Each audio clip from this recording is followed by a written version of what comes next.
Hello everyone, I'm Lawrence from Extrapy. Welcome to Module 9 of our Cairo auditing course.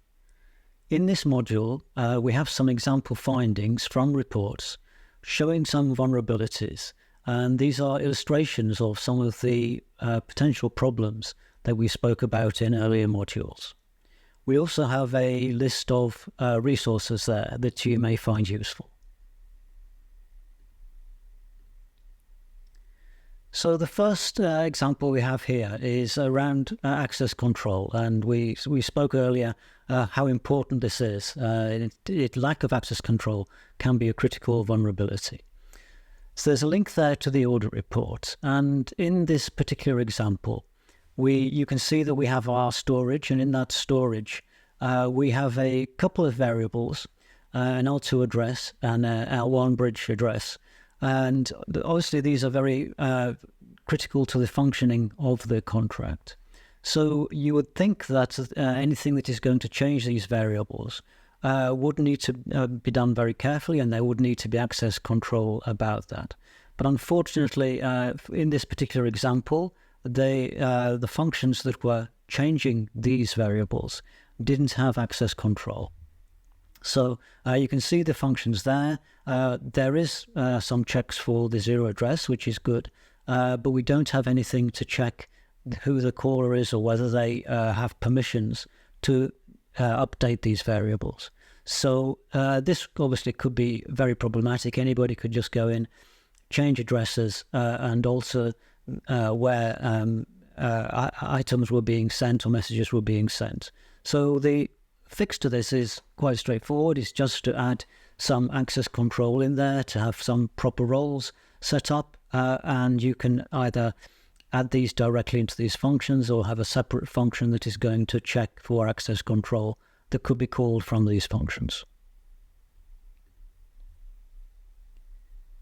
The second example I have here is one around inconsistent storage updates.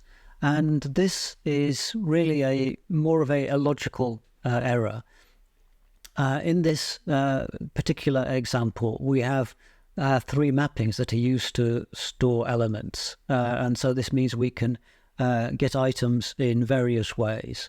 And the problem arises when we try to remove elements from an index. And this is generally a problem where you have multiple views of the same items. And so the logic around the way that the items are removed is shown here. We set a value to 0, we decrease the number of elements in the second mapping, and then update the third mapping to point the last element ID. So it is a little complex. And so it's quite easy to miss something in the logic. And the thing that has been missed is the fact that since the last element has moved position, then that means we need to reflect that, and that's not being done correctly in the first mapping. So you can see the code here at the end of the delete function that handles this doesn't adequately update this, and so the fix is simply to change this last line in order to update the new position for the last element. So we need consistency between these mappings. Okay. The third example we have is one of reentrancy, obviously a very well-known type of vulnerability, and one in which there are well-known solutions to this. This one is quite straightforward, and the little difference, I guess, is that we're using an ER, or potentially we could be using an ERC 777 token, which involves call hooks. So this is where the vulnerability would be seen. And we have the workflow is that the token, if it's an ERC 777, then there's a potential for we would have a call hook after a transfer. And so when claiming, the recipient is going to be set to a founder address, and after receiving the call hook from the token, it calls back to this function cancel and sets some state to this wipe claimable balance, sets that to be false. But because this actual A does not get updated during the claim process, the claimable amount will be the same as before claiming. And so this is written to a pending amount claimable for cancelled actuals. So what this allows someone to do is to claim the actual A again. And as a result, because of the state is still stale, the founder is able to claim the same actual twice. So you've got the example code here. We are showing the relevant parts.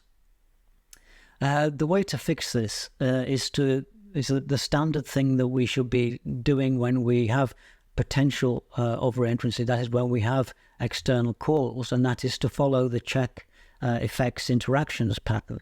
And what we do then is update the storage before we do the external call, and this ensures that the state is not stale and when we do the external call, and therefore we can't go back into the function and reread effectively stale state. The state will be updated, and therefore that will prevent the claim being done twice. Okay. This next example is one that is all around MEV and the potential for front-running and sandwich attacks. So it's not something that is specific to Cairo as such, but you still need to be aware that this type of activity could be happening when you have a contract, and this involves an automatic market maker, and this allows liquidity providers to deposit their funds into liquidity pools and receive a fee as an incentive. So that's quite straightforward.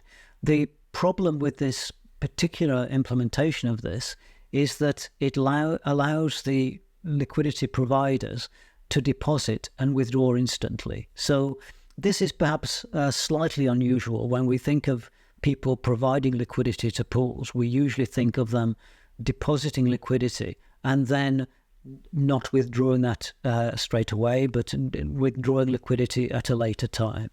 So in this case, we don't have any check to prevent people from withdrawing instantly, and this is what allows this sandwich attack. And the person implementing the sandwich attack can do this really at no risk. All that they are going to spend are going to be their trading fees. So the scenario that could lead to this is if you imagine the pool has currently has 100 ETH, and Bob is going to open a position, and for this it's going to lock 90 ETH. So Bob will need to pay a 0.1 ETH fee. So Bob is really our victim here. Alice is an MEV bot, and she sees an opportunity to do a sandwich attack on this. So what she does is to deposit 1,000 ETH into the pool, and therefore becomes the largest depositor, and would collect most of the fee that Bob is going to pay. Once that happens, Alice can immediately withdraw all her funds and can take everything back that she has deposited.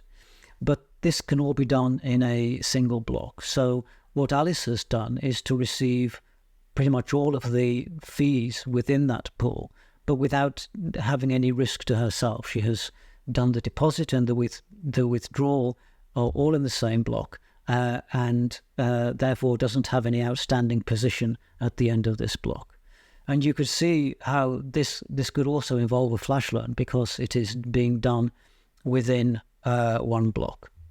So the way to fix this is to change the logic around how this AMM works and how deposit and withdrawal works, to prevent people being allowed to withdraw instantly after they have done a deposit. So you could perhaps put in a check to make sure that we've had one or a few blocks after the deposit before we're allowed to do a withdrawal.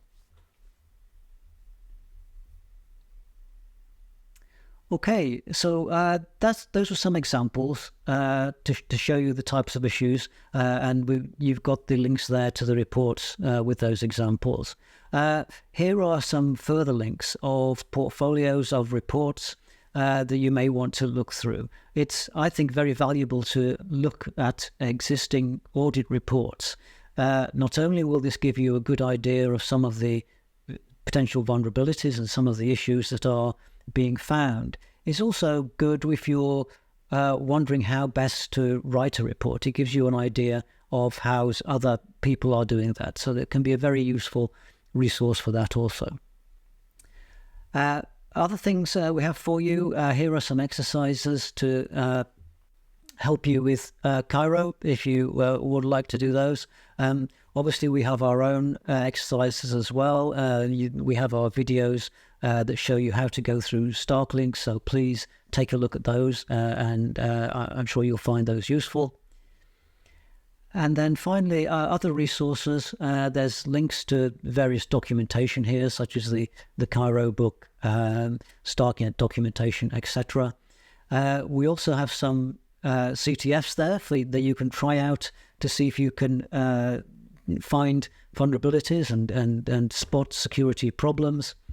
And then finally, we've got some links here to some bug bounties and competitions that you may want to have a look at once you get up to speed with your auditing. Okay, so that's the end of Module 9 and the end of this course. Thank you for your attention. I hope you found that useful. We will be updating this quite regularly, so please come back to the XBee Foundation site and you'll see when we have done some further updates. And finally, just to say, I wish you well. I hope you enjoy your auditing on StarkNet.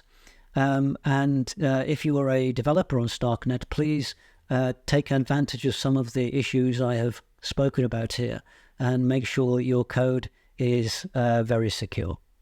So, yep, that's it. Thanks, everyone. And I hope to see you again soon. Thanks, everyone. Bye-bye.